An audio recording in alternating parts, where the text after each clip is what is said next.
नमस्कार, मैं Shashi Prabha Saraswat, associate professor Hindi, राजकीय कन्या महाविद्यालय सीकर।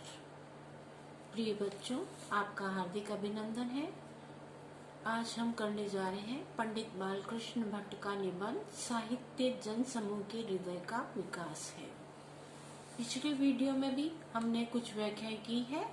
आज की व्याख्या है हमारी प्रातः काल उदयोन्मुख सूर्य की प्रतिभा देख उनके सीधे साधे चित्त ने बिना कुछ विशेष छानबीन किए इसे अज्ञात और अजेय शक्ति समझ लिया। इसके द्वारा वे अनेक प्रकार का लाभ देख कानन स्थित विहंग पूजन समान कलकल रव से प्रकृति की प्रभात वंदना का साम गाने लगे।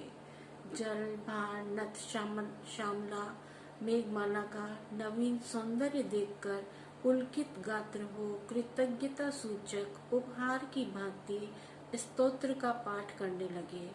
वायु जब प्रलय वेग से बहने लगी तो उसे भी एक ईश्वरीय शक्ति समझकर उसके शांत करने को वायु की स्थिति करने लगे। वे ही सब ऋक और साम की पावन ऋचाएं हो गई। इसमें प्रसंग लिया गया है कि पंडित बालकृष्ण भट्ट जी बता रहे हैं कि साहित्य जन समूह के हृदय का विकास है नामक निबंध में वैदिक मनुष्य द्वारा सृजित साहित्य का उल्लेख किया है।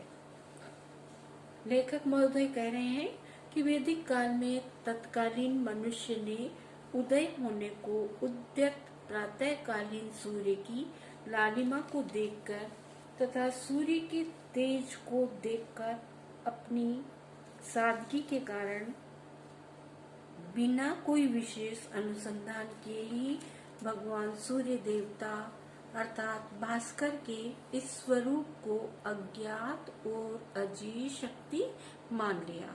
सूर्य के द्वारा अपने दैनिक जीवन में अनेक प्रकार के लाभ को देखकर जंगल में कलरव करते हुए पक्षी समूह के समान प्रकृति की प्रातःकालीन शोभा की स्तुति करने लगे।